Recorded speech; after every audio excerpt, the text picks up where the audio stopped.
Well, hello there. It's time to take a look at what's on the final exam. It's funny how time really flies. We were having a good time watching all of these movies, and I can hardly believe that it's come to final exam time. So anyway, let's get started and find out what you need to know to pass the final exam. Okay, first of all, let's get our schedule straight.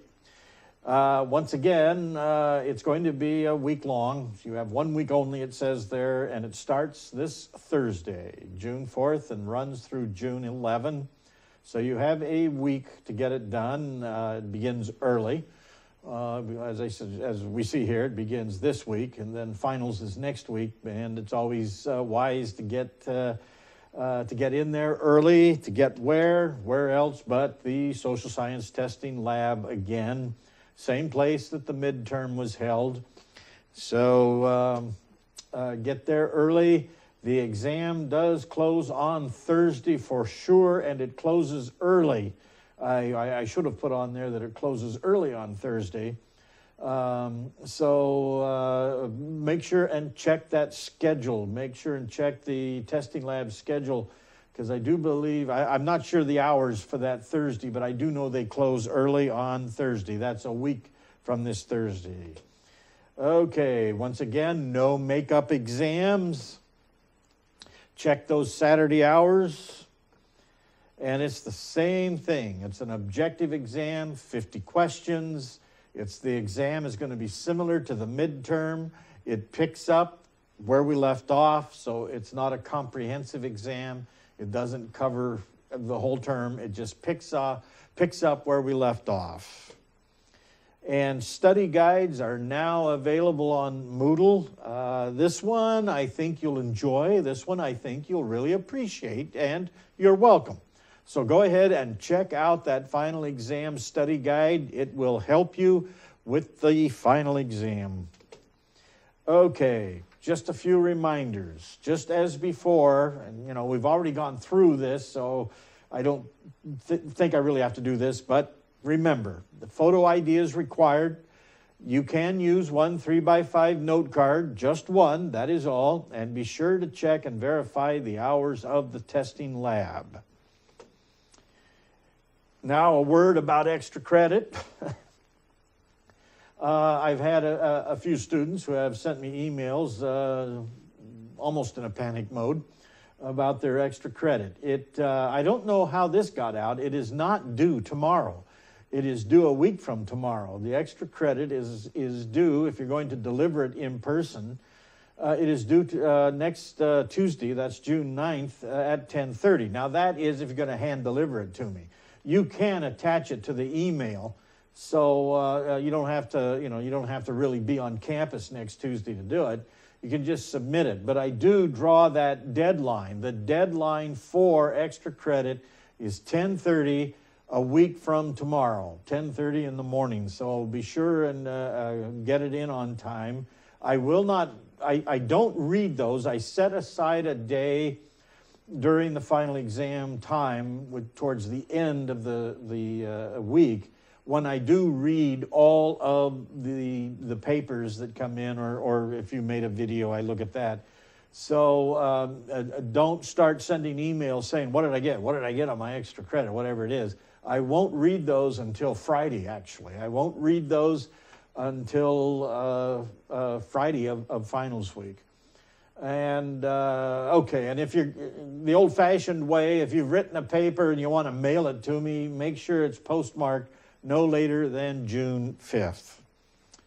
Okay, let's take a look at what we're going to cover. As I said, we're picking up from where we left off, which means we will cover everything in Hollywood Goes to War, that is the combat film, through the edge of Hollywood, including all the stuff in between film noir, film in the television age. So let's start with the combat film. The combat film, the features of the genre. You should understand that how they explained all of that with regard to laws and morality gets suspended. It's sort of the end justifies the means in many respects when it comes to the war film. There is a switch from the individual to the group. That is a major theme that you find in the combat film because it is so distinct from the Western. Now we are concerned about the group, and in particular the troops, and also in particular the entire social order, the social fabric of what we are protecting. And so, and it's also kind of an interesting thing is when we think of the Western and we think of the war film, we think of one actor in particular who did both, and that, of course, is John Wayne. John Wayne in the Western, John Wayne in the war film. And so it's interesting that in the transition that he goes through with the Western, it's always the rugged individualist, the loner. I'm alone, I'm doing all of these things, you know, blazing the trail and all of that kind of stuff. And yet when he switches over to the war film, stars in war films, he does it all for the good of the order. And also women as emotional element that brings out male vulnerability. That's crucial, how women are played in war films, especially we see how women are depicted from the early war films all the way up into the modern times. Quite a change.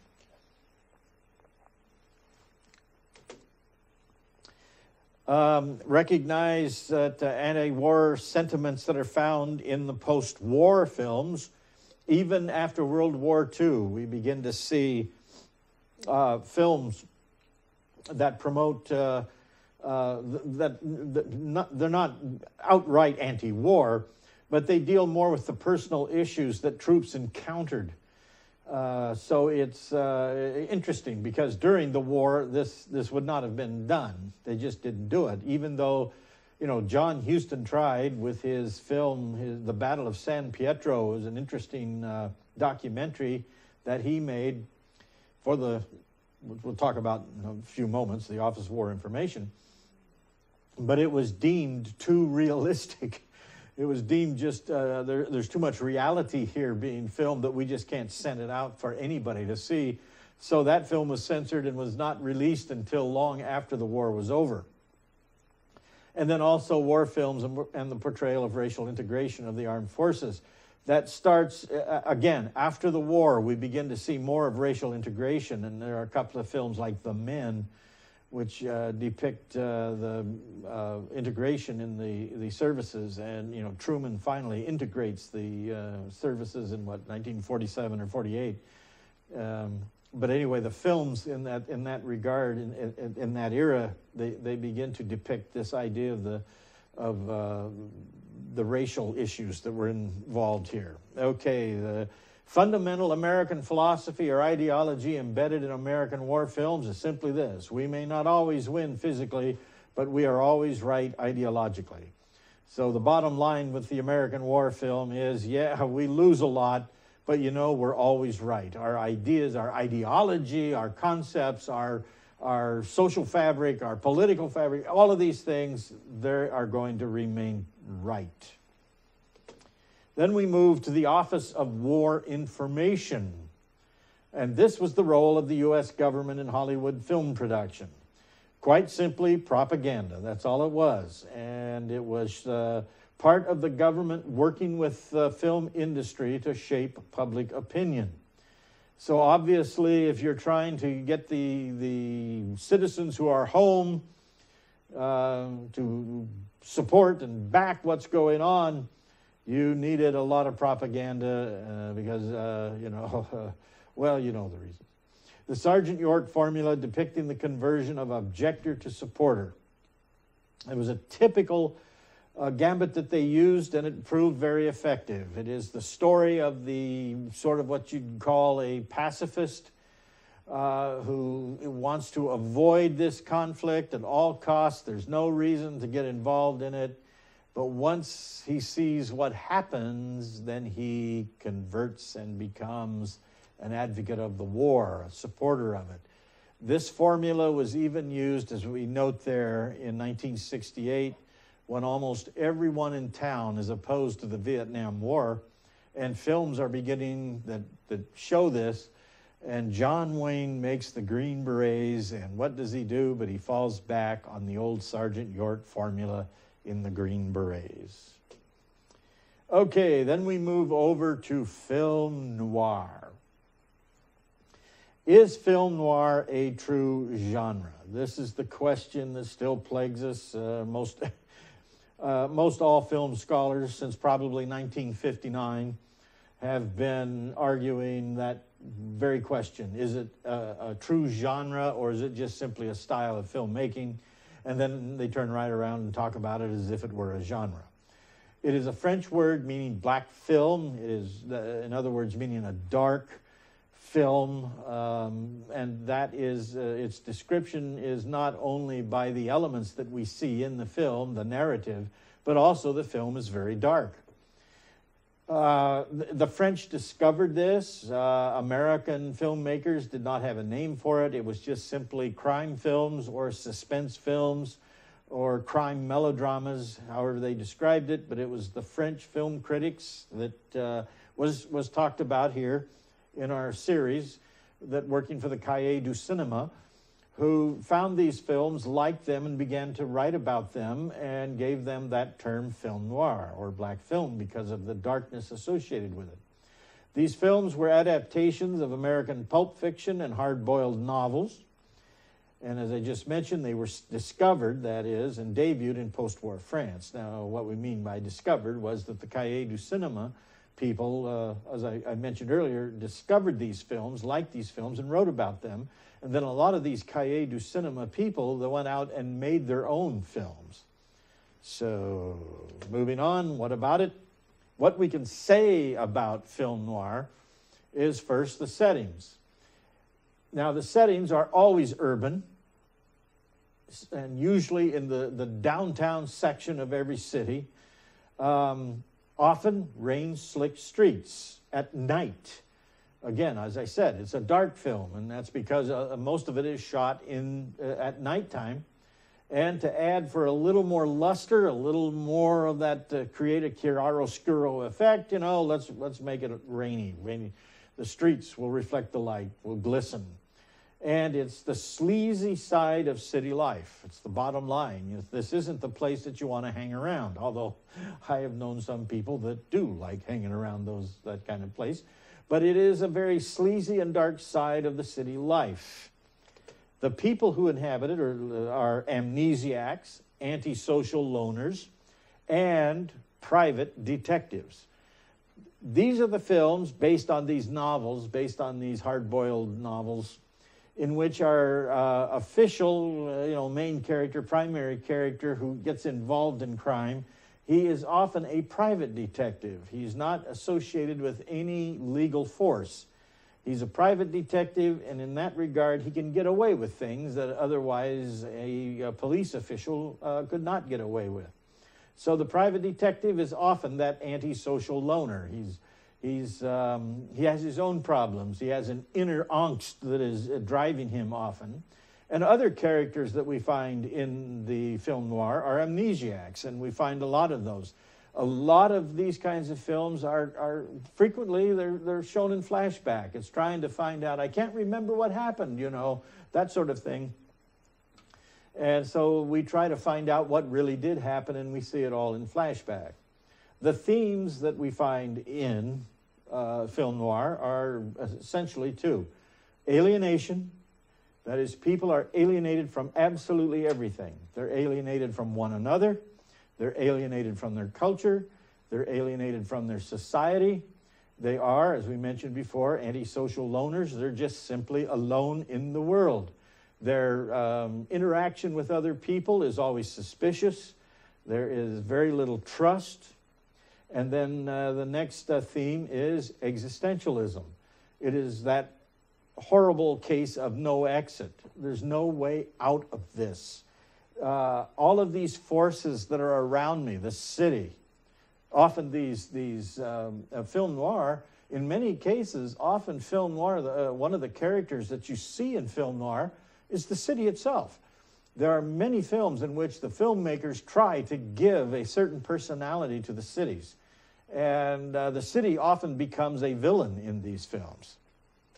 Okay, moving on. The style, of course. It's the style that always seems to attract us, at least people that I have known who say, you know, I love film noir, I just love the way they do it. And I'll say, why? And they say, oh, I love how it's shot. I love the way it looks. And it essentially works with these elements right here, low-key lighting. As I mentioned earlier, it's that chiaroscuro effect in lighting, lots and lots of shadow, as we see here, shadowy elements. Lots of characters that move in and out of shadows.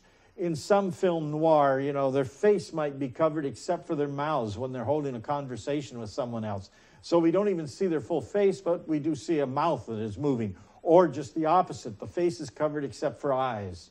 There are strange and awkward highlights that, like I just said, all we see are their eyes. Or their entire body is covered with shadow except for the face. It is all of these kinds of highlights that we see here. And also the extreme camera angles, high and low and distortion, what is known in the business as Dutch angles. The very low angles shooting up into the faces of people to create a distorted image. It's all these things. And part of that, of course, it has its origin in German Expressionism. And what Expressionism is attempting to express for us inner feelings, inner notions, what's inside the psyche, what's inside the mind, especially what's inside the mind of a madman. And so what you have here with these distorted angles and this sort of thing is pretty much that. It is expressing that alienated and existential life. Also, they talked very much in our film series about the production code and film noir.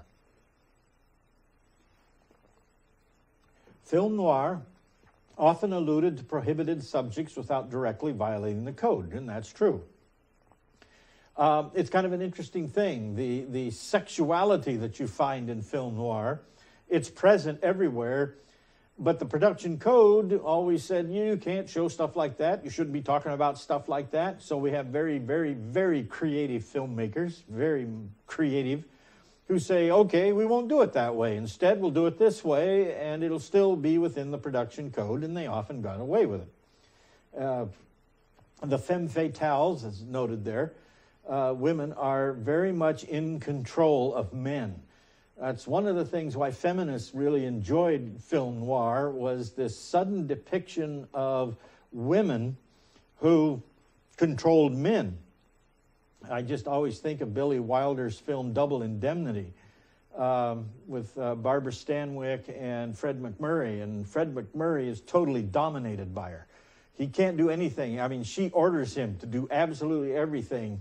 And he kind of loses his masculinity as such, the toughness and whatever, and just obeys her. And it's the same thing. Probably the best example of this idea of women as femme fatales and women controlling men is in that fabulous little B movie that was made in 1945 called Detour.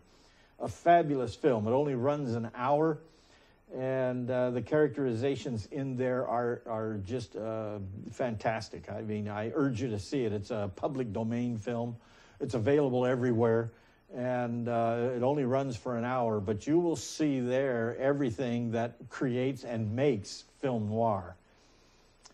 Okay, in summary then, film noir is a social commentary on post-war reality. It's about modern mass American culture, suddenly the mass culture. Cities filled with bazillions of people, no elbow room. It deals with consumerism, with the idea that we buy and sell everything. And finally, the disillusionment with Paradise Lost. In many cases, what this movie does is answer the Western, where you have, in the Western, you manifest destiny, you go out to the wide open spaces, and you find a paradise. It's a new Eden out there. And yet, in the world of film noir, in that city, that place where all these people come together, we've lost that paradise. Okay, moving on.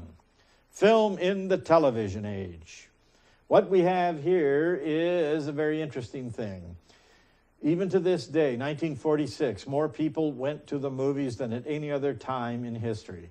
Even when we talk about today about all the people that go and all the money that's spent and how it is, this has made more money than all of this, you still can't go back, you still can't beat 1946.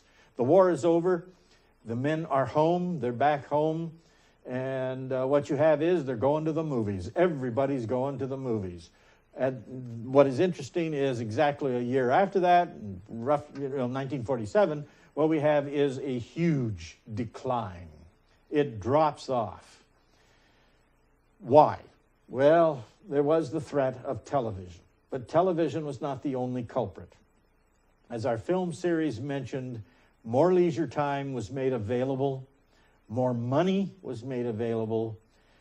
We have interest in other activities that are going on, and there is a sudden migration to the suburbs. It's almost like they're watching film noir and deciding, I'm getting out of the middle of this town and moving somewhere else to get away from it all.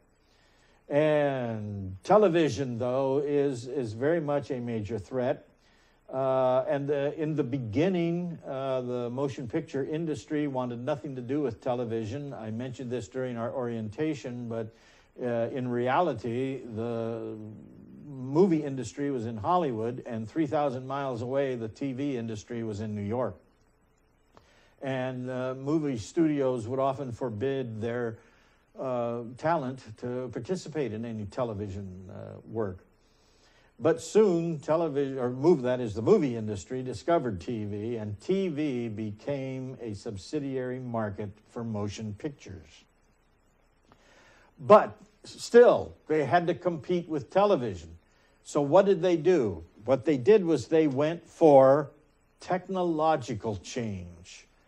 The movie industry's response to competition from television and decline in attendance was to change the technology. Television at this time, I don't know if you've ever seen those early TV screens, but they were very small, they were round, they looked like portholes in a ship. And so what the movies did was to create huge screens, and that's what they did. They went from what is known in the industry as flat, which was an aspect ratio, which is the width to height of projected image. They went from 1.33 to 1, which they called flat, to the widescreen scope image, which was standardized pretty much by CinemaScope to 2.35 to 1. So they're giving you this wide image.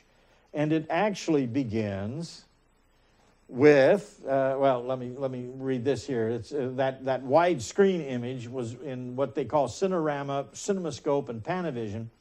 And these technical modifications, you should realize this too, because it was very crucial to our film series, and rightly so, because if you want to watch a film the way that filmmakers intended it to be seen, to observed, television would always corrupt that. So what's important here is the modifications for widescreen to TV, and that is in the beginning they called it panning and scanning. You did not see that big widescreen image. Then they moved to letterboxing, which allowed you to see what the filmmakers intended you to see on that screen. So that's a crucial part here for an understanding of movies, what movies are all about. Now, when they went to widescreen, the first one that they dealt with was what was called Cinerama. And what is Cinerama? Cinerama was a huge curved screen. A curved screen, and this diagram here shows you how they affected that. They shot it with 3 cameras to create this immense widescreen image for peripheral vision, is what it worked out to be, with a full stereophonic sound system with multiple speakers, and you went to these huge theaters in which they projected them that way, from 3 projectors all at once, giving you that curved screen effect. But they also decided to give you depth. And then we had 3D.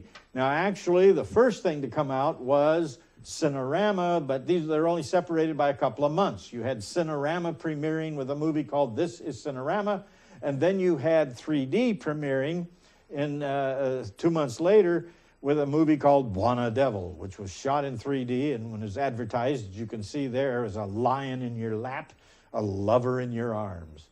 okay, where things come at you. You had to wear the glasses. It was affected this way. This is the way Buona Devil was advertised. It's a polarizing effect. So it's shot with two cameras, spaced apart like your normal vision would be, and then the images are projected the same way with the Polaroid lenses, in effect, altering those images so that it goes into each eye to give you a 3D effect.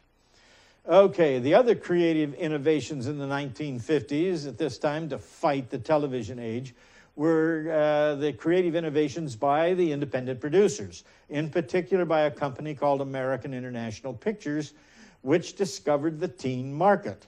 They discovered that a large majority of audience members were made up of, well, teenagers.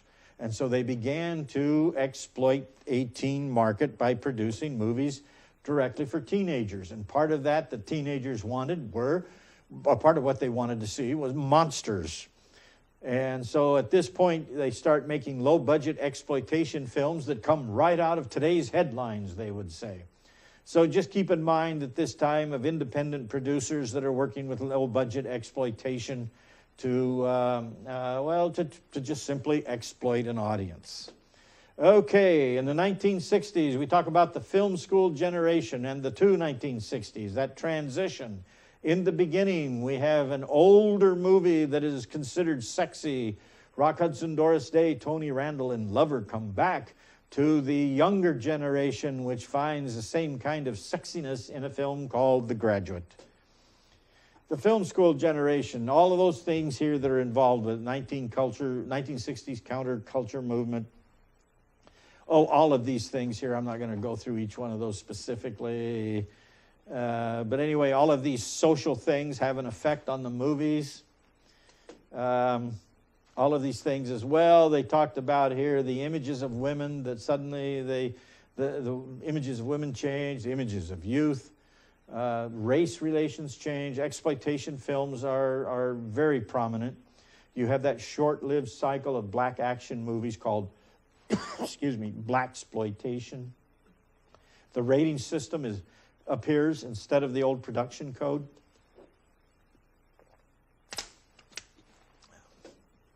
And the new wave of the French, we talked about them, the Cahiers du Cinema. Andrew Sarris, who borrows that whole notion from the French to create things like the auteur theory. And then you have the Brat Pack, that what they call it, the Reagan years reflected in movies. A new generation of movie makers from different cultural experiences. And you have the edge of Hollywood here. What you have is really just become familiar with modern filmmakers and examples of their works. And for our film series, these modern filmmakers are Lucas, Spielberg, Scorsese, and also the filmmakers on the fringes. And the one that they talked about was Julie Dash. And you can remember here that the movie just ain't a movie anymore. It becomes a film. On this edge of, I'm not going to go through all of those things. You'll see these in the study guide.